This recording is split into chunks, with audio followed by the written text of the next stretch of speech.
Welcome to Cartoonist Kayfabe. My name is Jim Rugg. I'm Ed Piscor. And this is Wizard number 26, October 1993, starting with a cover of Spider-Man and Hobgoblin, I think that's his name, by Mark Bagley. I think you are right. In an earlier interview with Mark Bagley, he was talking about how he likes to have the storytelling techniques of like an Eisner and wants to embrace more of like Jim Lee type artwork. And I think he's been woodshedding in that Jim Lee direction with what we have on display here. Not necessarily so heavy with the crosshatch, but he's definitely shown off far more muscle. He's less Ditko in this compared to like what he was, I guess. Yeah, it's a nice enough Spider-Man. I can't get past that background, though. What in the hell are they fighting in front of? Dude, it's quite clear. Cotton candy. They're in the cotton candy factory. Well, let's dive in and see what we have here. Harris Comics with the first ad. They were really pushing it this time. And Joe Schmo's with the second. Scorpion Corps? What do you mean, Joe Schmo? The one I'm excited for, though, is on the 7th day, the comic mega gods went surfing. I'm intrigued. What? The Creator Universe trading cards. I don't know what this is, Jim. Well, Ed, I do not collect a lot of trading cards, but I do have the Creator's Universe. Paid $2 whole for this, so you know it means something. These are like, I don't know if I would compare them to Image exactly, but it's basically a bunch of cartoonists making their own characters, you know, with a little profile of who they are. This one's an Adam Hughes character, but they're big, you know, they're big cartoonists at the time, many of them. Yeah, I see Joe Madureira right there. Yeah, exactly. The Kubert brothers are in here. Dave Johnson, Collie Hamner, you know, the guys from Gaijin Studios. Frank Miller with a Sin City character. Yeah, Ava from Dame to Kill. So this is just like I said, kind of an Image, like a quickie answer to Image maybe. Howard Chaykin's American Flag. Jason Pearson. Body Bags. That's This fun. is a book that we're going to see at some point that's pretty awesome. So a variety of these things. Wizard's own Bart Sears weighing in. Hey, Whitman himself. So this is, I don't know how high quality these are, but very fun, and especially at this time period whenever new characters were very exciting to me, you know, starting to think in these terms post-Image. It was cool to see a bunch of cartoonists that I liked kind of dashing these things out. And some of them would go on to get their own books, like the Body Bags and Sin City. There's an Adam Kubert image that I think's really pretty cool. Obviously a nod to, you know, Sergeant Rock and his dad's army characters. His name is Sergeant Major Aker. Yes. And is the Joe Madureira character called Blood Acre? It might have been. Or Blood Ache? How many aches do we need, man? Blast, and he has a hook for a hand. Blood is definitely a popular one. What is that word? Witch? Witch? Oh, that is yeah. Blood Witch. With So no T. these are kind of fun and not necessarily worth a lot because of all the trading cards that were manufactured at this time period. Here's a takeaway that I had, like, because of this issue. In retrospect, when we look back on things, the speculator boom of comic books contrasting against the speculator boom of trading cards, it's always talked about how the speculators came into trading cards and destroyed that and then came over to comics. But there was this like very small amount of time where there's cross, like both are kind of like pretty high. And we're 2 years into Image, and trading cards are still a thing at this point. Won't be for long.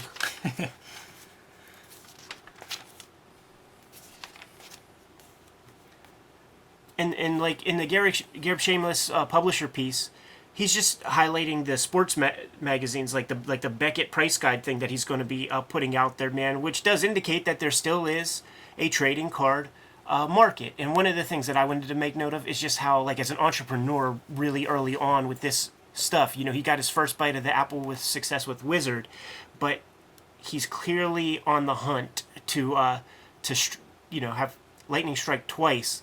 So he invests in this sports thing that probably, you know, doesn't lose a ton of money, but it doesn't really go anywhere. but forward thinking, like he'll do the toy magazine. He'll do like the gamer like when Magic cards come out and kind of like revitalize a card industry by way of gaming. I think the toy one is a pretty adept one. Whenever he jumps on the toy market, because I think that market kind of grows pretty big over the next several of these years. So. Exactly, but like he's clearly a guy like thinking in those terms. And like I was at the dentist office and he was on the cover of some financial magazine with boxing gloves on his hand because he just invested in some kind of like MMA thing. Right. But so like that's the deal, like he's out to make some loot, man. Aerosmith making their next appearance in Wizard. Yeah, because I'm sure their Valiant connection making this union happen. Yeah. He also mentions San Diego Comic-Con and Comic Fest and talks about, comic fans checking out these events, comic conventions. I think that's kind of neat. It's something we take for granted because conventions are such a big... They're everywhere. Yeah. It's pretty common to think of comic conventions now, but it's pretty cool to see the early days of that. Yeah, no, and like the last vestige of Wizard at this point are the Wizard World Comic-Cons, and I thought it was also a very smart idea on his part and his brother Stephen Seamus's part to not call it Wizard Con, because that would be far too on the nose. Easy jokes can be made if you call it Wizard Con. That's all I'm calling it from now on. The letters column is quickly becoming my favorite part of these magazines. We start out with the editor calling Prime #1 the best comic of 1993, which is just absolutely... I can't believe somebody could write that. They have no proofing. There's nobody that's reading any of this before it goes to press, or else they'd just be like, you can't say something that stupid. Yeah, all integrity is lost, and you can have no real stake in their opinions. I feel sorry for you if you've only read enough comics that Prime is your #1 comic of this year. Have you ever heard of the Hernandez brothers? Dan Clow's 8 Balls being published at this time? Like, wow. Savage Dragon is better than Prime. It's really strange. This first letter is interesting. It's a pretty big piece here, and it's talking about the dangers of the speculators, and it concludes with a sentence I'm going to read. If the investors have their way, comicdom, not just individual companies, may be in for a crash that'll make the 87 crash look like a Sunday stroll. And then he signs off, a Valiant fan. So he kind of undermines his credibility a bit with me on that part. But man, like last issue we pointed out a couple of signs that things weren't as rosy as maybe the bubble made them out to be. But this guy's totally spot on. And I was thinking about like the Wizards that we have been reading from the beginning. Guys like Walt Simonson are pointing this out, 20 issues ago. Right. What the dangers are of this kind of speculation boom. So like we're going to see a terrible, terrible crash over the next couple years of Wizard. But people were aware that that's the cycle. People are pointing that out and they're just being ignored. I don't remember this letter. I don't remember Walt Simonson's objections and many other people that have pointed this out along the way. You just kind of gloss over it because you're excited by the next Image book or the next, whatever event you're looking forward to. It's kind of easy to ignore this stuff in the moment, but man, looking back, you see these signs. The next one is kind of cool. It mentions Power Pack, and it's a couple of these letters attack the editors and the editors' kind of bad attitudes towards the fans, and they kind of threaten like getting off your high horse because you need us. If we all stop buying this magazine, what will you do? And so this letter defends Power Pack, and then the answer talks about a Power Pack fanzine, which is kind of cool, called Power Pages. And one of the reasons I mentioned that, besides liking fanzines, the other piece of this intro is that they have the Create Your Own Fanzine contest winners, although they're not in this issue. I got so excited whenever I read this. So if you remember back several Wizards ago, they had a contest for creating a fanzine. Hopefully we're going to get to see those at some point, and they just don't mention it in one sentence. A couple other quick notes. Somebody asks, one of the letter writers asks about Amazing Fantasy 1-14, not listed in the price guide. 15, obviously, the first appearance of Spider-Man, famous for that. It's kind of a funny question, the kind of thing I would have been curious about at that age. There's an Australian writer whose name was in this pen pal thing and said like 11 Americans wrote to him in the same week, and he can't afford postage to write back to all of them. Kind of bizarre. I guess there's a novelty of being an Australian comics fan for the people that are reading Wizard and writing to them. And somebody writes about this letter is counterfeit original art, which is kind of interesting. He talks about seeing original art at conventions that's kind of being sold by what seem like shady dealers, and it looks like maybe it's not quite authentic. And they go through and they talk about best practices for original art, trying to buy from the artists themselves, trying to see, track down the page in the book to compare it and make sure it's authentic. The idea that this writer has is possibly art students bootlegging original art to make some money. Kind of neat. The first New York show I ever went to before New York Comic Con became a thing, and it was just everything was relegated to church basements. I saw stuff that had Mignola's signature that in no way was Mike Mignola. Like I was shocked that people that the person put it out there on the table because it was such a piece of crap, and I was shocked that nobody made note or dissed this guy or snitched or something because it was ridiculous. That stuff comes up on eBay, art that's not at all by the person that it claims to be by, and somehow, I don't know, I guess most people don't care enough to do anything, but 2 pieces of Savage Dragon envelope art, and that is amazing, man. That's a lot of work right there. Yeah, man, they're used to it. That's what they call a burner, man, in graffiti talk. And 3 image pieces, and that one Rye piece, that was probably the one Valiant piece that hit the P.O. box over there at the Wizard headquarters, so they needed some parody. We talk about guys getting work from this like Wizard art and stuff. Valiant should have hired this dude on the spot. That's a nice piece. Getting into some fun territory with the Wizard news, Jimmy. Very, very awesome. Legend is announced. This is the Dark Horse imprint. They say it's not limited to Dark Horse, but as far as I know, Legend never published outside of Dark Horse. But it's headed by Frank Miller and John Byrne. Other names involve Mike Mignola, who would go on to do Hellboy under Legend. Art Adams, Dave Gibbons, Jeff Darrow, and Paul Chadwick. Eventually, Mike Allred is part of Legend, but he's not part of this initial group. So I was excited just seeing this again. Whenever this first came out, I was super thrilled. It really felt like, another wave of Image with artists that are really respected and artists that I really like. Guys like Frank Miller. I was reading John Byrne's Next Men at this time, which I loved. So, this was all good news to me. Yeah, and these pros are known for, writing, drawing, for the most part. They're also known for, good quality control. And when it comes to the Image thing, those guys are only being knocked for the product that they're putting out there because, essentially they're just exploiting a bull market, as they say. The hope and the promise by seeing this entry is that we're going to have top-notch creators, make actual fucking good comics that they own.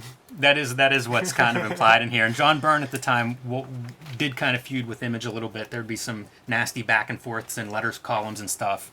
So there's some edge around these cartoonists, trying to outdo each other and hopefully make good comics. Liefeld leaving Extreme Studios for a hot minute was a big deal to me because when I finally, early on, when there's no more X-Force, when there's no more Spider-Man, for all intents and purposes, those guys retired. Because I only knew comics from the grocery store, and I discover Image Comics, and I discover the first 4 issues of everything.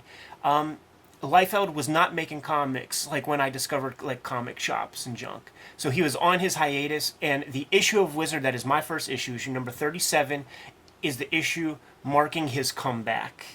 So when he leaves to actually run the studio, he's sitting back working on his Jim Lee type style that he kind of possesses right now. And I was very excited when he comes back with Youngblood number 6. I remember that being pretty good moment. Hey man, he proposes to his wife in the back. How romantic is that? I remember reading that and being very cynical at age, 14 or 15, whatever I was at the time. And as far as I know, that all worked out well. Oh yeah, they're all together, man. 3 kids. So congratulations to him. Also in the Legend news, Jeff Darrow's, one of his announced books is Bourbon Threat, which was, I guess, published in France in the mid-early 80s, one of his first books. This was announced for sometime in 1994. it was announced again, and sometime in like 2015, I think Mike Richardson and Dark Horse announced it again. As far as I know, it has not been published in English yet, and it's like the first Shaolin cowboy, if I understand correctly. That's cool. I was going to ask you about that. So hopefully that's coming someday. Malibu Planning Creator-owned line of comics. Very similar in description, I would say, to Legend. And this lineup, equally interesting creators: Jim Starlin, Howard Chaykin, Walt Simonson, Stephen Grant, Gil Kane, Norm Brayfogle, Dan Brereton, and others. Maybe not quite on the tier of like a Frank Miller, John Byrne, but these are guys that have some good comics under their belt. They're from an earlier generation, and I think that these dudes could just not fully wrap their mind around the idea of like perhaps doing work on a speculation basis or something like that. Like, because when you go on to read interviews with a lot of these dudes, Starlin, Chaykin, they comfortably admit that they just did this for the money. Power and Glory, like when Chaykin talks about it, he's like, oh yeah, man, like, you know, I put a new wing on my house with that thing. And you read it, there's joyless comics. Yeah, and I'm sure we'll cover some of those more as they get released. The one that I would mention is the Stephen Grant and Gil Kane Edge series. Yeah, I don't know that. That was some of the first Gil Kane that I read. You know, obviously a legendary creator, but when I was reading, there wasn't a lot of Gil Kane coming out, or I didn't have access to it. So Edge was one of my first exposures to that. I think he inks himself, and I really liked it. It's a kind of revisionist superhero comic. And again, we'll cover it as we get closer. To me, this is real fun right here. Nintendo repackaging the 8-bit system. It's the top loader that is like the Cadillac of NESs. Those things still run today, and they were put out with the infamous dog bone controllers, man. Like, those things are powerhouses.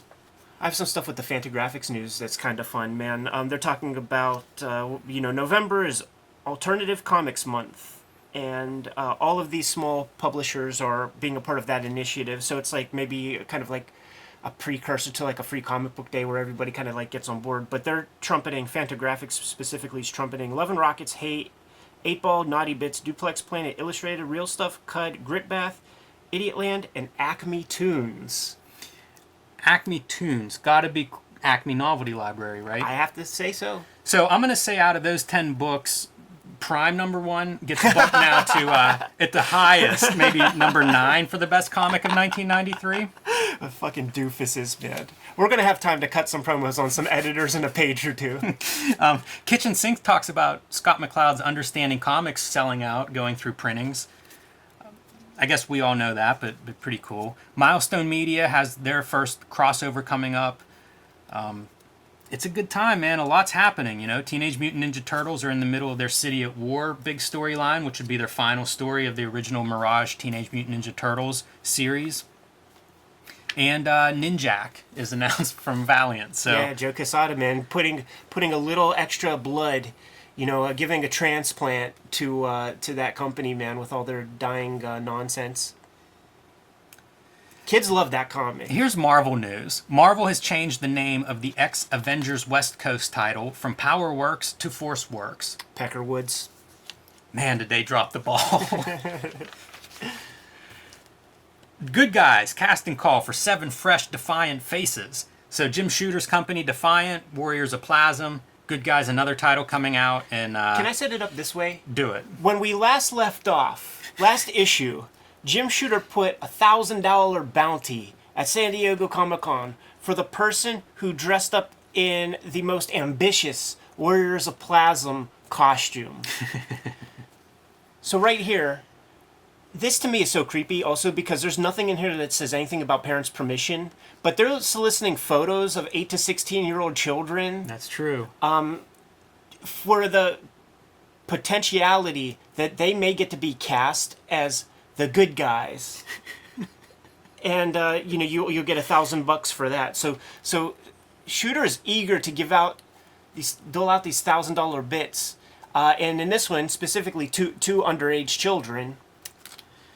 Let me read this line. On Please. Saturday, November 27th, an extra-dimensional quantum wish bomb will transform them into the 7 superhero stars of Defiant's hot upcoming monthly title, The Good Guys. I think You talk about joyless? Yeah, I think Shooter's such an interesting guy, and he makes me so curious. But he's of such a different time that he's far too out of touch with the kids of this day to like sell them anything. I wasn't buying this nonsense. I hear you. And I was there. I was in this demographic. I possibly could have been a good guy. Yeah, and because I was a nerdy boy, they would probably cast me as like the mechanic or some bullshit. Yeah, it's Defiant doesn't make quite the impact Valiant did. More responses to your letters. So, letter from the editor. He's defending his anti-manga stance. Yeah, and I forget what issue that was, but you guys need to find it because Jim was on point with some of his retorts about this Patrick Daniel O'Neill guy's feelings about manga and the fact that he has completely written it off. Yeah, so I'm happy to see that some of the readers let him have it over that. Oh, you're about to change the page? Keep going, man. Because he's talking about shit like he's gotten recommendations, and he makes what I call a vapid fucking excuse of like, well, I just don't understand the storytelling sensibilities. And to this day, I go to retailers, and there are very smart retailers here in Pittsburgh who make this claim. I got to read backwards. And by the way, at this time, that was not happening. It was like right to left, just the way so you don't have that excuse. And the people who make that excuse, I don't stand for that. Like, that's a silly excuse. So he goes on about that. Like, I just don't understand the idiom of what they're putting out there. And he makes this thing, he puts this thing out there, like he wants to be convinced. And he brings up Leia Hernandez's name, and it's like, well, I guess specifically, I'll take a look. Let's see. Maybe manga expert Leia Hernandez will convince me to try a few more. And man, I hope this lady did not give this motherfucker any oxygen to try to, like, sway his opinion. You know what? Dude, fuck you. And go stick around with, your bullshit, well, I won't get the ire of the Kayfabers out there who liked a lot of garbage, but just stick with that stuff, man. I always feel like I'm in a glass house when it starts to be criticizing other comics, considering what I do enjoy reading. Manga doesn't need you. Fuck off. And he does let loose that issue 27, there is going to be some manga coverage. That's great. So I'm looking forward to that. I mean, that's next issue. That gives me something to look forward to in terms of some of these wizards can be up and down. So I'm curious to see what they're pointing out at that time. So he allowed for some vulnerability there in the first paragraph or something. But then in this one, he needed to prop himself back up. And he's like, and there was nobody that had a problem with the rants I went on about gimmick covers. So there. You know the thing with gimmick covers, because we hear it, everybody objects to gimmick covers. Anytime they ask a creator or fans, letter writers, there's so much anti-gimmick cover sentiment.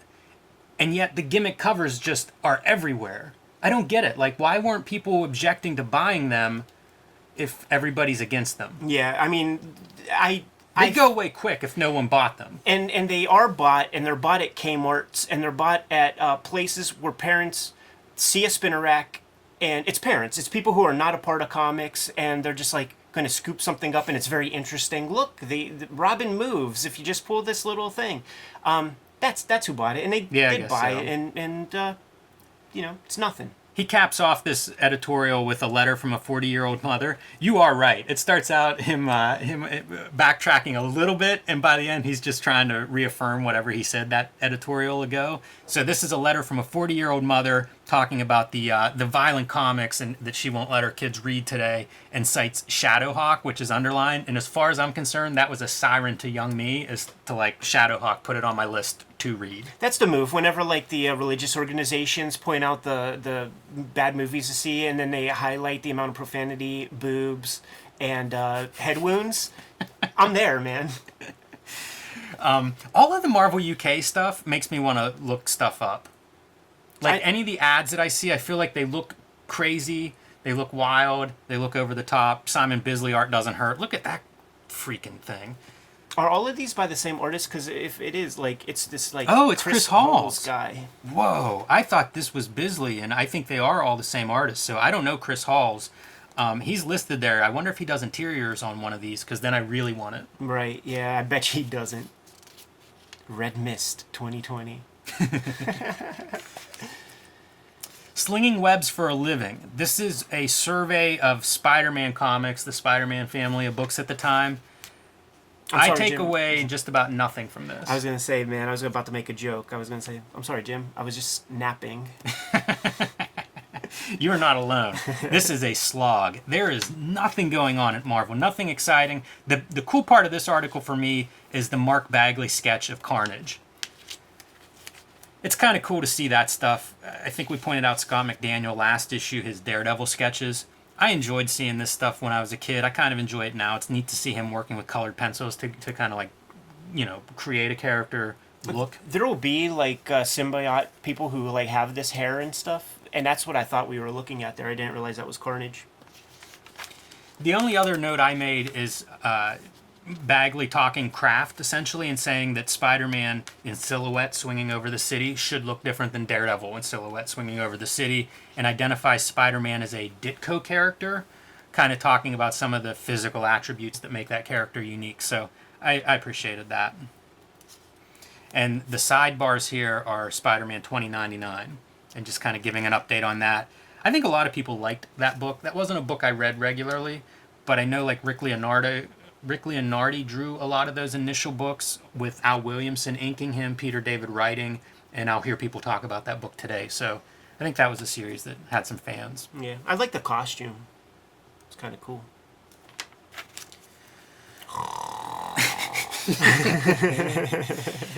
Crisis situation. Marv Wolfman and company, George Perez, basically reflecting on Crisis. I think this is about 8 years later, and looking at what impact it had, why it happened, what they would do differently. I never read Crisis. I'm kind of interested to take a look at it just to see George Perez drawing like every DC character. George Perez is one of those artists that, like the artists that I grew up liking, revered, and I feel like I came to Perez late, and so this seems like maybe it would be really cool to look at. Ed, have you read Crisis? Do you know the story? I kind of, yes, I do. I've read it. I don't remember a damn thing about it. It looks, it's very rigorous. Mm-hmm. It is fun to look at. You see hundreds of characters on a page sometimes, so just like the feat of actually being able to do the thing is interesting. I think Terry Austin inks some of it, so then you get two manias on top of one another, which is excellent. But dude, it's rank and file comics, to be honest. And I mean, let's face it, Alan Moore reboots Swamp Thing in a very interesting way, and that's exciting. They want more of that, and this is like an opportunity to like do that with like the top tier characters. Batman Year One happens after this. Somebody told me that they saw solicitations or some kind of like art where Frank Miller was going to be the guy to like also do Superman in a similar fashion, but it ultimately became John Byrne. Right, Man of Steel. Yeah. One of the famous 86 books. Right. George Perez went on to Wonder Woman. Tim Truman did Hawk World. Right. I guess all of that spins out of this, and the idea was to make DC Comics more reader-friendly. They had this Byzantine history of alternative Earths and different worlds and past and variations of characters, and so the idea was Crisis would clean all of that up and make it more reader-friendly. Reflecting back on it here, it seems like, it sort of worked in some cases and not so much in others. It all gets back to like what it is and what it wants to be, which is Byzantine, convoluted, complex, and something that requires you to buy 1 million issues to get any sort of sense of cohesion. Yes, and there's your checklist. There's 1 million. This is another thing that I look at and think, like, this is still what comics are doing. Oh, absolutely. There's so many of these examples of, like, how comics haven't changed in 30 years, and it's so frustrating to me because, like, if they don't change, that's the end. Like, businesses don't stay the same for 30 years. There aren't any businesses that do that, and comics do that. Yeah, I'll put it this way. Marvel and DC is the IBM of the comics industry. So they maintain like the status quo, and they're the biggest brands. So people like, they're running on inertia, and they have Hollywood movies to kind of like back the whole gimmick, but there has to be some new ideas at the top because there is constant innovation at the independent publishers. There's constant like new landscapes being tapped for comic book material. But if Robin were a new character, if this was a new book that was being launched and this was the first ad for it, would this be the worst costume you've ever seen? A mighty magnificence. I should have practiced that one ahead of time, maybe. So this is the Gru team. Mark Evanier and Sergio Aragones doing a, I guess, creator-owned superhero, Mighty Magnor. Two San Diego Comic-Con staples, two California guys, two guys that are able to probably connect in person when they are batting around ideas for the 100-plus issue run of Gru. And by the way, I did not realize how long their history is.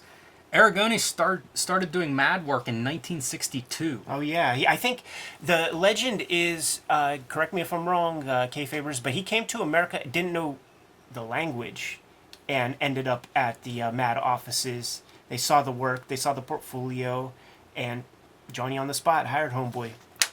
Yeah, super talented cartoonist. You talk about the San Diego stuff. He does like live cartooning Very at famous. San Diego. Yes, one of the highlights. Anytime you see like highlights of San Diego, that thing is always listed. It's like improv comedy because I think they solicit people from the crowd to just like throw out names for the association, and then he whips up a very funny like gag image in like 2 seconds. So I brought Mighty Magnor #1, and first time ever in comics, a pop-out cover. This is discussed in the interview. So we're going to try this for the first time. How's this look on screen? Get your 3D specs. Yeah, I don't even know the best way to display that exactly, but what a gimmick. How much does it cost to produce something like this? Well, that's a gimmick that's been used in picture books for a million years. So let's apply it to comics once. That's a lot of production for a... I bet a lot of these things were damaged in shipment. But the story itself is about this superhero. I think he might be extraterrestrial in nature, a la Superman. And the other characters are cartoonists, which is kind of cool. And they talk about some autobiographical elements in the story because both of them have been working in comics for so long. Mark Evanier, I think, started in like 1970. One of the credits that Sergio Aragones is given in here is writing some of the Inferior 5. I had a reprint of Inferior 5 DC title when I was a little kid and really enjoyed it.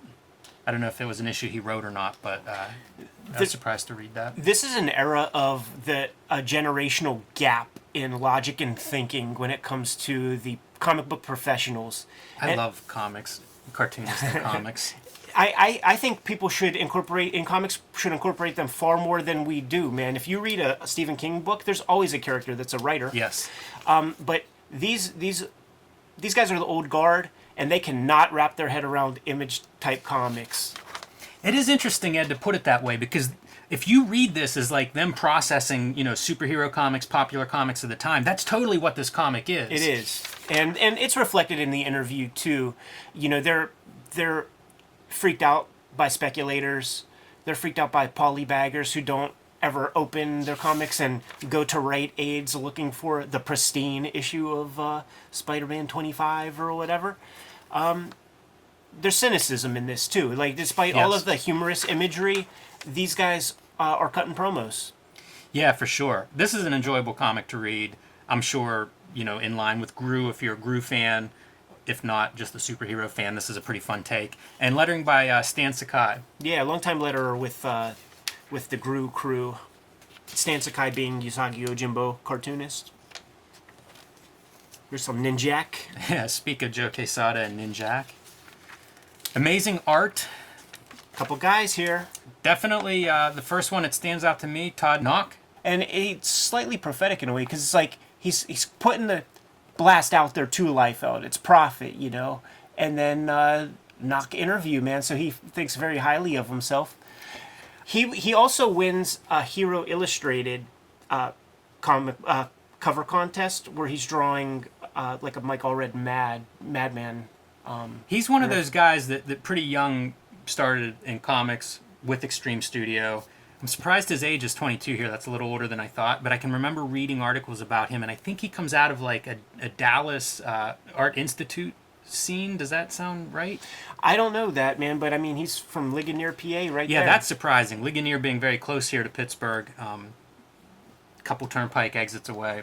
One other name of note in the Wizard art thing is this would be Jesse Delperdang, who would be an inker to, like, I believe Andy Kubert during like the Kazar era, maybe some other times. He may or may not have been a Kubert student. I think he was, but he will be a comics professional in short order, I guess. You know, like that Kazar stuff is closer to the year 2000, and this is just 1993. But he will be a pro. I'm sure that's him. There can't be two Delperdang artists in comics. Seems like an unusual surname. It's funny, it's just one. Yeah, he's like maybe Prince. you need to borrow Daryl or Kevin. My Kind of Hero. I like this guy. I've seen this thing around, like... Our collage, our color collage. That's where it I is. have him cut out on there. Okay, I that's also where like it is. Razorback is right up my alley from that time period. Looks like a character I would have read a book about him. Sure, a lot of image energy. This guy, by the way, his like bombs and powers and stuff make people happy and laugh. It's almost like a tickle power. So like he would stop criminals by turning them giggling, happy-go-lucky. Sounds people. pretty wussy. You think? Yeah. I feel like juxtapose that with your average issue of Spawn, and you could make magic. Please keep going. Jay Lee doing Iron Fist and Spider-Man. Love that issue. Good stuff. He's fully formed Jay Lee at that point. Brutes and Babes. This is a good Brutes and Babes. This is the result of Bart Sears had posted a couple of plots several issues ago with Venom and Spider-Man and the Hulk, and then these are the results of some of the, I guess, better submissions. Love this stuff. Yeah, me too. Anything... I don't have a lot to add to most of this stuff. He goes through and he critiques, things that are working, things that aren't working as well. It's just cool to see this. It is super cool to see it. I would hang on these criticisms a lot for my own purposes, because it begins with unconscious incompetence. You do not know what you do not know. So some of the things that he would point out are absolutely good rules of thumb. I didn't read these, but just like looking at this piece right here, where I see this Venom jaw sitting on the bottom panel border, I'm sure he would probably say, don't do that, and explain tangents and junk like that, and the value of such things. I would internalize all of that for my own work, to try to like not make those mistakes when I would go to Pittsburgh Comic-Con in April, go up to Steve Lieber's table and have him, with my tracing paper over top, and have him like tear my stuff down. This was my first kind of like, this is the in-between when I wasn't able to go to Pittsburgh Comic-Con. That's an amazing panel of Venom like right on top of Spider-Man. Talk about tangents, huh? That's a good one. Hulk's a hard character to draw. Like I can't even draw him too good, because you can't abide by like the ideal like face proportions that we sort of like learn how to draw. Those eyes go farther apart, the nose gets closer to the eyes, the mouth comes down, square head. I've always had trouble with that sort of thing. Like a character doesn't have a proper skull. So Hulk is like that, and like the other one I suck at a lot, Joker. Oh, okay, I could see that. I thought you might say the Thing, because the Thing's face proportions are similar to the Hulk with that big pronounced brow and kind of a short nose. Hulk is hard, the body also, because up to this point, up to the like late 80s, early 90s, he'd be very wide. Like his midsection, his legs, everything super wide. And then like Del Keown started drawing him with a more tapered waist. Eric Larson would draw him with a very tapered waist, and it really changed the way artists would then interpret the Hulk. Up to that point, it was just that stocky, like he was as wide as he was tall. And somewhere around the early 90s, that changed, and it disappoints me. Like I like that square-looking Hulk shape. This was the plot where cars are abandoned in the middle of a city. This was a hard plot. I remember us talking about that. Drawing cars hard, drawing a cityscape full of cars, impossible. He's really pushing guys. And there are some good efforts. There's some interesting panels going on in this one. But he pulls out this panel of Hulk slamming the car door as being really effective, and that's pretty great. Yeah. This is almost a Lou Ferrigno's body proportions. I could buy that, man. And I like the left to right composition on that, man. But when it comes to hard plots, just wait until about dozen or 2 dozen issues from now when we get a Mark Waid flash plot where animals get loose in a zoo or circus. Fuck that. What are you doing, man? I just saw a tweet recently, and it was like a list of things that monthly comic book artists should not be asked to draw. I don't know if that was on the list, but it should be. A whole zoo of animals? Yes. Yeah. Animals are so hard to draw. It takes a while to learn how to draw this stuff. If you're not drawing it regularly, it's impossible to draw a good animal. It could take a lifetime to learn to draw the human figure. Now you have to learn a whole new set of anatomy for a tiger. Yeah, that's asking a lot. So my centerfold and the top part of this ad are ripped out. I don't think we're missing too much, but I'm explaining why we're seeing like a super crotch close-up. I don't know, that's kind of a cool Vanguard. Yeah, Tom Coker, I think. And that's Chap, yeah, man, don't give my man short shrift. Hey, I'm just explaining what we're missing. Somebody like the Mark Bagley centerfold who had this issue before I put up me. every poster in my bedroom as a teen. Ghost Rider, Spectre's John Ostrander talks about one of Comic Don's surprise hits. Artwork by Tom Mandrake. Love Tom Mandrake's work. Me too. He's a Kubert grad? Yeah, early on, probably within the first, say, 5 years for sure. I always thought he was really great whenever I would see him pop up on something. Did a little Batman run at some point. Yeah, I would see, he would pop in through there. I'm first aware of him on Grim Jack after Tim Truman, another Kubert grad, but they were probably in the same class, but like really fun artwork to me. Yeah, I don't have too much from this interview. It's basically just talking about Spectre and what he's doing with the character and what's going on. As the subheading says, I guess, Spectre's a deeper cut of a DC character, but the book found a following. Yeah, and I think Ostrander was working on that when we started hanging out in like the early 2000s. I could be wrong, but I seem to remember seeing Spectre comics on the shelves when we met one another. This is a goofy looking ad. I think you replace ad with kid. Maybe you're right. and okay, we won't go into that. Yeah, less said the better, man. Yeah.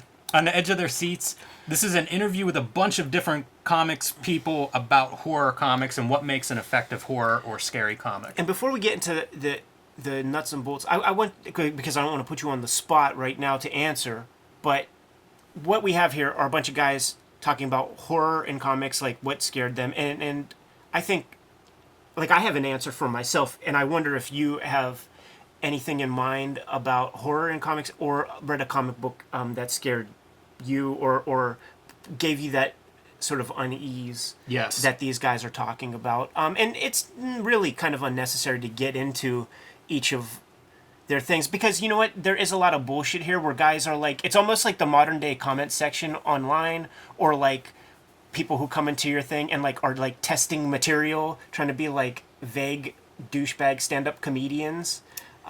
Polybagging is a horror, or people who buy 15 copies of a thing. That's a horror in comics. Like, yeah, nothing stood out to me in this. There are some that point out, like an artist, like Kelly Jones is somebody that is called out as being like a good horror guy. Yeah, Bernie writes in. A few of these guys will cite specific stories, maybe that they read as a kid. Mike Allred pulls out an EC story about the Fountain of Youth. So I didn't take too much from this. No. It's just guys talking horror comics. Like this kind of article would appear in like a very early like Blab issue, man. But cool to see like Bernie Wrightson art though. I agree. Does anything come to mind, man, about like scary stories? Yeah, there's a comic book that I got recently from North Star. It's like from the 90s, called Boots of the Oppressor. Mm-hmm. It is one of the most disturbing things that I've ever read. Horrendous. I'll leave it to Kayfabers if they want to look that thing up, but it's a dark, disturbing, gross comic. One of the scariest comics that I ever read that like really stuck with me to this day is an issue of, I think there are only one issue of the Joyce Brabner illustrated Real War Stories with Sienkiewicz cover, and it was the Brian Bolland illustrated story. I forget who wrote it, but it was like a black Navyman, African American Navyman, and there's a scene where he gets cornered and he gets raped with like a cocking gun. And now it's not gratuitous and it's not played for bullshit. Like it's a very like as serious as they can accomplish kind of thing. But just the imagery that they show you, they show you kind of a before and after, and it's implied what happened. But I read that as a kid, and these are adults, and this is like, I believe, nonfiction stories, and at the time I was young enough to put a lot of stock in adults, and that scared the fuck out of me, because not only is it adults, but it's soldiers, it's Navy men, and they're the good guys. I saw G.I. Joe, and they're saving us from evil, but they would do this to one another. Like, to this day, I never forgotten that story, like, because it really screwed with my head. Not a horror story per se, but very horrific. Yeah, that sounds bad. There's stuff, too, that carries on the tradition of horror comics that are pretty fun. Like, horror is one of those genres in comics that went away for a bit, and I think it's probably back now. And it has a great history, like going back to the pre-comics code. So it's cool to see, horror being more of a genre in comics again, because there are, there's a lot you can do visually. It's not unlike horror movies in that regard. Yeah. And with that in mind, I would say Al Columbi is a guy who I think has done some comics that, I don't know if they're nightmare fuel exactly, but they capture a certain atmospheric quality I associate with horror and scary and terror, and does it very well. Tribal Thoughts, Larry Stroman and Todd Johnson discuss the ideas behind the first title to leave the Image fold. What stood out to me here, they say they sell over 1 million copies of Tribe Number 1. Yeah. Great for them. That's awesome. A lot of ego floating around back then with like all the creators. So it's like so important for them to make the point that they left, but I think Image implied that they were fired and or canceled and all that. And that back and forth comes up with a lot of people and a lot of books from this time, where people just don't want, they want to save face, or you know what I'm saying? Like, it's just that I don't quit. I'm not fired. I quit. It bummed me out reading this because his description of this book, like, I don't know what Tribe's about. They break away, and I think there are 4 issues of Tribe published total, counting the Image book. There's a 0 and then 1 to 3, and I love looking at it, but it's kind of bizarre. Like, I can't tell you what the story is exactly, and whenever they're describing it, it's all these different characters, and all the characters have their own motivations, and they sort of overlap and come in and out to suit themselves. And it sounds really great, and I wish there were, 100 issues that actually go through all the stuff they outline. That would be awesome. They also talk about Rumbleware, which is like a clothing line that they were spinning out of this, trading card line. It's very entrepreneurial, some of the ideas in this article. If you wake up one day, man, and you got, like, say, $1 million, gotta do something, man. Great Dave Johnson Super Patriot cover. Yeah, that image is emblazoned in my mind. Taking its Q Unit. We've been seeing ads for this from Harris Comics and Carl Statler and Robert Napton. This is just going over what Q Unit is, what it's about. I think this image looks really great. It's an outer space prison group, a team. They have chips implanted in their head, so they are forced to fight the jailer's enemies, and if they don't, then, I guess their head will explode. And so it's mostly aliens. I think there's one human character. I feel like this looks like an Image book. The coloring, the rendering style, the guns and violence and alien characters. I'm on board for all that. Like, I'm ready to track this down. If I see Q Unit number 1 in a quarter bin, I'm picking it up. I had it and got rid of it. I don't remember it standing out. If we're digging in the same spot and I come across it, it's all yours. Couple more examples, and they have a preview later on in this issue, and I guess I can just flip ahead and show it. I don't think it does the book justice, because if you look, I think this is like marker art, which doesn't really resemble what you're seeing here with the more digital approach, although that may not be digital either, but very different. So I don't know. I didn't take too much from this. If this is what the book looks like, I'm less excited. Yeah, all that I took from this is that what we just saw in the back there, was purchased with ad dollars. That wasn't Wizard giving you a sneak peek. So by spending, say, tens of thousands of dollars in ads, perhaps, you get a 4 or 5 page article. Quid pro quo. I think that's exactly how all of this works. Yeah. We've seen that from the beginning, I think, in Wizard. And that's consistent in other industries. Like, I used to work for an engineering company. Same deal, man. You buy some ads, you get a feature. We don't call him Garib Shameless for nothing. Hollywood Heroes. Season 2 of X-Men's about to begin. Batman 3 is on the way. Will we get Robin or will we not? That is the question. One thing we do know, Joel Schumacher's on board. Stephen King's The Stand as an 8-hour miniseries has started filming. Oh, yeah. Sylvester Stallone signed on to play Judge Dredd. And you know what? Andy Mangles is kind of a dork because he's like, as I predicted last month, Sylvester Stallone, get the fuck out of here. And also, by the way, I do have to make note that if you go, this is what they call dry snitching. If you go on Wikipedia and type in Andy Mangles' name, it's the most extensive, detailed biography of Andy Mangles that is possible. And the rules of Wikipedia are that you are not to touch your own entries. That's like against the rules. So props to the Andy Mangles biographer out there who wrote this super detailed and very extensive biography of our writer here of Hollywood Heroes. I'm sure he didn't do it. Interview with the voice of the Crypt Keeper. Palmer's Picks.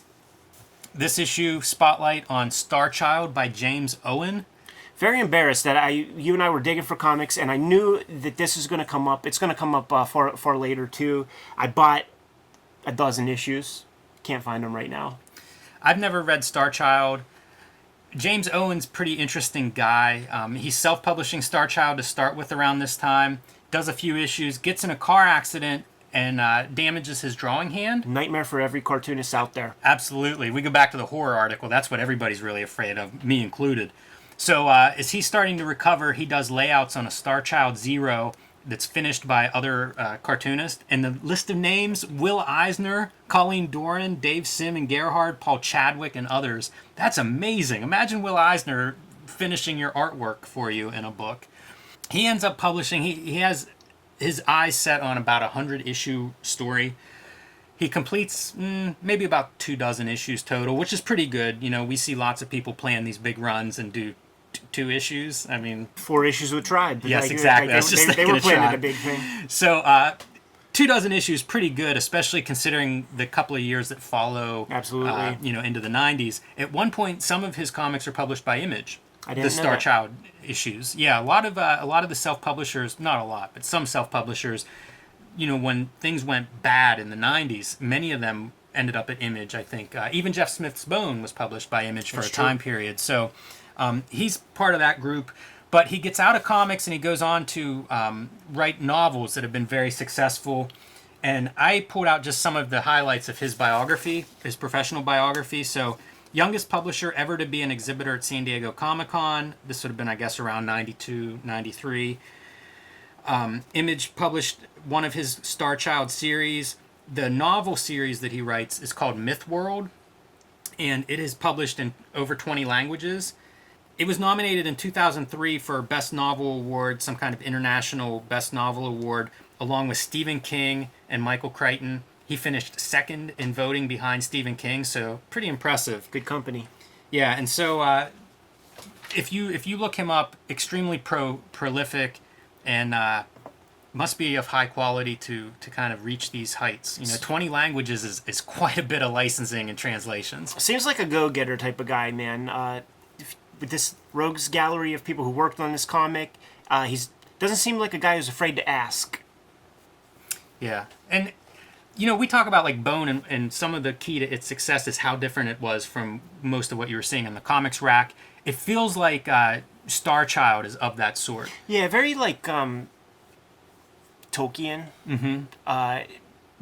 Not my cup of tea, but I could see there being an audience for this kind of stuff for sure.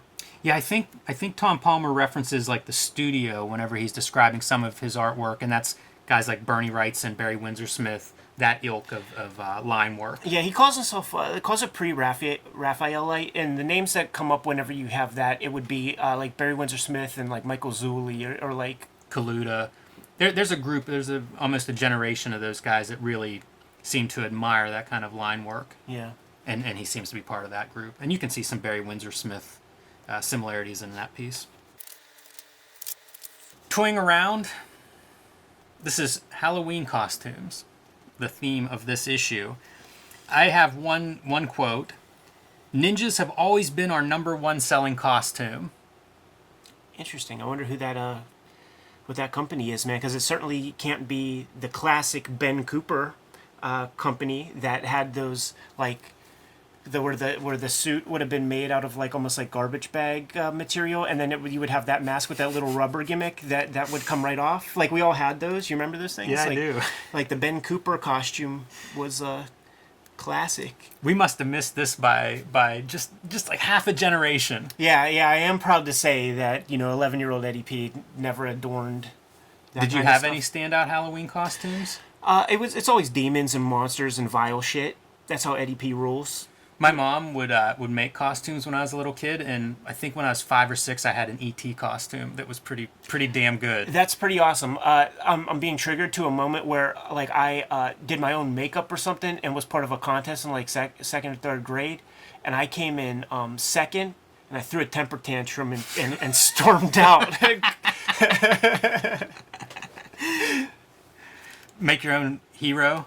That's a cyborg Superman built on top of a Terminator figure with a lot of like putty. I think this would not look too good up close, but it's pretty fun in the picture. This one, not as successful. This is a little bit more coverage of those Creator Universe cards. Comic Watch, who's buying the most ads in this issue?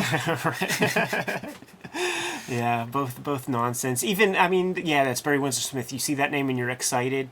And it's a passable comic. Like, if you see this comic for a quarter, get it, read it. You'll forget about it in 2 seconds, though. I'm not sure about this. Wizard touting their Diamond Comic Distributors Award for Magazine of the Year. I feel like we'll judge the quality. We have the magazine, right, in order to get this ad. We're going to judge Wizard on the other pages and not this one. I don't know if this is selling any extra copies or not. They should put that on the cover, maybe. Yeah, good call. Picks from the Wizard's hat. A list of all the books shipping September 1993. I don't have too much to say about any of these pulled out. Oh, but I do, man, because this is an important one right here, man. Wizard 75, this is where Magneto pulls out the adamantium from Wolverine's body, and from this point forward, for many years, 5 years, he's just going to have bone claws. You're going to discover that the claws were always there. It wasn't just a part of like the Weapon X project, man. This is a historic issue, dude. Thanks for setting me straight, Ed. Hey, man, just don't let it happen again. Prophet #1. Ooh, Panosian. I was on board for that, and boy, does Prophet turn into an exciting book in a few more issues. So we'll get to that eventually. But I brought Team Youngblood #1 for a flip through, Ed, because you talk about this book a lot. As you could see, man, he fixed that Dutch headpiece. You know, like if you would have stopped it right there, I probably would not have bought the McFarlane toy of Dutch. Good color, purple and blue with the green little eye gimmicks. Double lighting on almost everything. Now, Rob Liefeld, I love the dude. We all know that's on the record. But Rob Liefeld would always save the best colorists for himself. So Byron Tellman, he's there. He's cool. He's a real metalhead-looking cat if you ever see the bios in the back. But the artwork here, man, this was everything to me. No feet. Is this one of your, one of the books that you would have looked at the most? This one... Team Youngblood #3 is the one, and I redrew the whole issue. Oh, wow. Yeah. I would stare at that endlessly. Chap Yap, man, 19-year-old wonderkind, I think they call it in Germany. Yes. We saw that image a little earlier. No feet, once again, super cool hair. Let me show you, though, man, like, when Dutch... See, the team's in turmoil. And they need to get Dutch on board. Look, man, he drew a vehicle. You don't see this often in an Extreme Studios comic. And I think that Boy, is that thing ridiculous. I think that chap made an interesting choice here. Whenever I see Vince Gilligan talk about Breaking Bad and some of like the stuff that they used in terms of storytelling to get people to come back, he said, "Man, we're not going for any cheap pops, no weird cliffhangers. In fact, on Better Call Saul, one of the main characters, this girl Kim, say 2 minutes before the show ends, she gets in a massive car wreck, and it cuts, and you see her in the hospital. She's totally fine. Like any other show would just keep the car wreck, right? So, I got to point out this great directional device, man. It's really, that's Comics 101 right there. Yeah, that's called Gestalt Theory. I think he got it from Bernie Krigstein. But what all that stuff I just said is, dude, he's going to give you Dutch's face. You know what I'm saying? He's not going to tease that shit. He's not going to tease it. This was so confusing, like, because it looks like you should be reading it, but then like the words are here, and there's also like that lens flare because they didn't expand the color underneath the black line, and you just don't know what you're looking at. Like, Kayfabers, if you see this and you don't understand it, don't worry. Like, I don't either, but I like the lines. That's great. See, Kiko Taganashi is who you want. If you're in Extreme Studios, you want Kiko Taganashi to do your coloring, because that's the hot shit right there. And of course, like, Rob will hire that dude to do the covers. But sublime work, man. His name's Geiger. There it is, dude. That's the money shot. That's the money shot. Assault on Liberty 2. Yeah, that's a satellite. Wow. Whew. What a time, Ed. I was there, man. Joe Madureira doing the final issue of his Deadpool miniseries, man. The thing that, like, solidifies Deadpool as a star character. Like, when Rob was doing, had Deadpool, he might have drawn 10 pages that had Deadpool on it. The character had nothing to him, really. Just a cool costume and some quips. But, at least there's cool Joe Madureira artwork in here, because, goddammit, you tried to read it, and you will lose brain cells. Batman Houdini, The Devil's Workshop, Mark Chiarello artwork. So this is just a little snippet of it, but I think he was a long time like art director for DC. Mm-hmm. Does that sound right? No, I'm not too familiar with his name, to be honest. I may be confusing him with someone else. He's a very, very good visual artist, and I did not remember this book, so this is one that's kind of on my list now to check out, because he doesn't do a lot of interiors either. We have to keep an eye out if they ever call out. Now keep going. If they ever call out the Moon Knight issues that have Stephen Platt artwork, because he's not going to be on the radar at first, but we just have to be mindful of that as we go. They definitely call him out before he leaves Moon Knight, but it may be towards the end of his run. So images of Shadowhawk right here. I guess it's on the next page, even though the picture's here. I brought this one. It's Keith Giffen in this open line style that we see in Trencher. Mm-hmm. He doesn't do it very long. I think that it works really well with Shadowhawk. I think part of it is Shadowhawk's color. You know, he's kind of all the same color, so it's almost a silhouette, and it helps keep it readable. I like this stuff, and you don't see it very often. Like, nobody else... This was not a style that caught on. I really would love to ask Giffen about, like, the choices of, like, the Trencher thing. It was something that we marveled over whenever those comics came out. Like, that was middle school era, and we just couldn't wrap our heads around it. But we loved those manic lines and just trying to decipher each panel, each image. That was, like, the fun of it. Yeah, I've looked up some of this artwork, like original art pages, so you get to see it in the black and white, and it's really wild. I don't know what he was drawing with, but it'd almost be like just microns. That's what I was all of thinking. This, very light line work whenever you see the original pages. Fine liner. So, this is, for my money, this is probably my favorite Shadowhawk stuff. Mm-hmm. Saxon Violins, they started adding this RR for recommended reading. Talked about George Perez a minute ago. This is George Perez artwork, Peter David story, and this is Epic's like creator-owned, again, basically an image answer. This character, I don't know if that's violins or sax, but he reminds me of Breathtaker, the Vertigo graphic novel. There's a character in that, the main character, and he looks almost the same. George Perez, and he draws boobs. And tongues. That's all that I remember about this thing. It's like, whoa, that old guy like drew some naked girls in here. Yeah, is this like a snuff film? Like, I don't even know what that part is. I can't remember the story of this, but it seemed like an interesting comic at the time. Sex and violence, right? I'll say this: like, this is far more rigorous work and care put into these comics than most of the Bravura line comics that were teased earlier. Like, he's really going for it. This is a follow-up to he and Peter David on the Hulk Future Imperfect. So they must have liked working together and maybe part of the motivation for putting in an effort like this. I think in my first Wizard in 37, she'll be the babe on the Hunkin' Babe, and it'll be this exact panel. It's pretty ridiculous. It's that shit with the Wizards that I read, where it's like these things are just burnt into my mind. Lee Weeks doing Gambit. Pretty cool. Yeah, that miniseries is dope. Good and Cheap, Legion of Superheroes 1-5. This is Keith Giffen doing like kind of layouts, I guess. Some other artists for finishers. I had this question for Kayfabers out there. I have not read a lot of George Perez or a lot of Keith Giffen. What should I read? Where to start? What to recommend? What are the strengths of these artists? Michel Fife, get those fingers a clicking, man. I like this a lot because this is either an Eric Larson rib or a shoot on Todd McFarlane, who would have all these ads, man, for comics like for, Spawn number this, written by Alan Moore, Spawn number that, written by Frank Miller. So guess who writes Savage Dragon number 5? Eric motherfucking Larson. This is a dog whistle to Todd McFarlane, and it's either a rib, he's either clowning, or he's like putting the dick on the table like, yeah, motherfucker, I write my own comics. Yeah, Todd McFarlane, when you're on a airplane talking about issue 300 of Spawn, I drew all 300 of mine, man. What were you doing?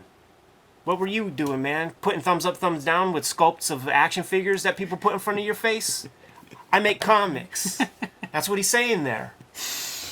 That's talking into the future, right? That's a message he's sending to 2019. I bet you still has that flavor and energy.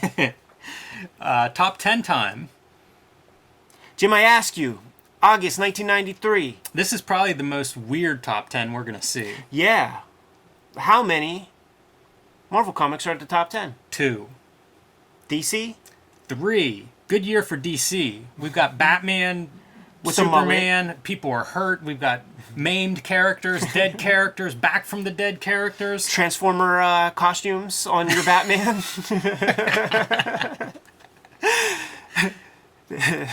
Let's see. 3 Image books and a Valiant on this son of a bitch here. Oh, and rounding out top 10, Defiant with their first top 10 hit. How about that, huh? Pretty shocking. Plasm, or Warriors of Plasm, making it up to the number 6 spot. They've tried their damnedest. Like if we could take a look at their books, man, I would like to see what the ad costs were, because I saw a million ads across many magazines. We did Hero Illustrated. They were teasing it for a long time on Wizard. Put in all that work for a number 6 slot, man. That's got to hurt the bottom line a little bit. We say that, but I'd also like to see like a number breakdown of how many copies. Probably only what's the number 6? Exactly. It's got to be something decent. Top 10, DC Valiant. Anything related to Superman or Batman's predicament, and then whatever I guess Wizard staffers have in stock of Valiant back issues. Yeah, I have very few notes from this point forward. Wizard Market Watch.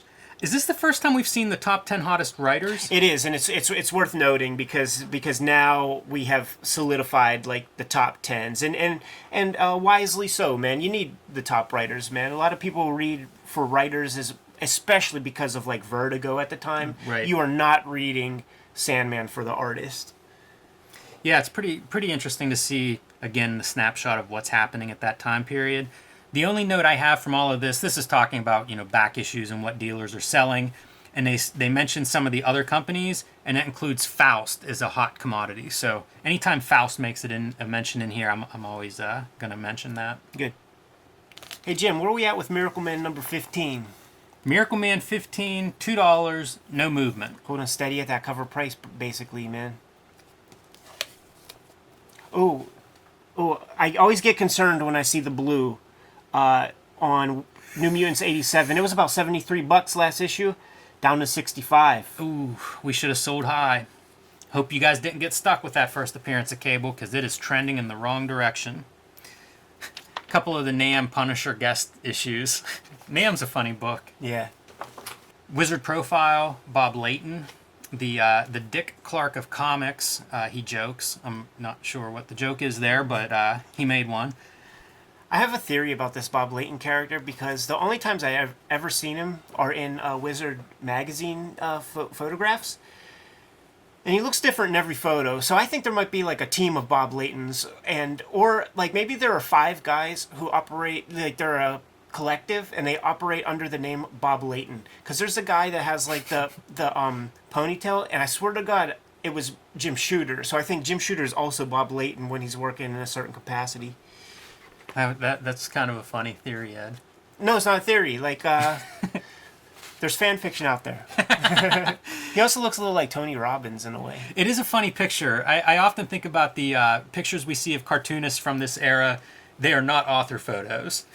This one certainly is staged to some extent, but it's also not what I would think of as like an author photo. It's kind of a funny image. Yeah, it's a high school yearbook photo. I would accept Real Estate Agent. I would take for that one. Favorite comic of all time. Great issue of Brave and the Bold that had Flash and Atom drawn by Alex Toth. That comic, it's like a 25-page story. So definitely one to track down. It'll set you back. You probably get one for $20 on eBay, but Alex Toth, always going to point that one out as well. Smart. And we should just less said the better on this, man, because we want our guy to look okay at least. So that concludes Wizard Magazine number 26. 27 is going to be a good one, man. Wildcats, Jim Lee. It was just last issue that in issue 25 we had a Jim Lee interview. Let's have another one. Hey man, he's still selling books, so why not? And also, he may want to right his ship after Deathblow's lukewarm response. Alan Moore, we're going to actually get into some philosophical stuff, man. Talk some of that chaos magic. And the headliner, of course, the one that we're all waiting for. The guy who killed Superman.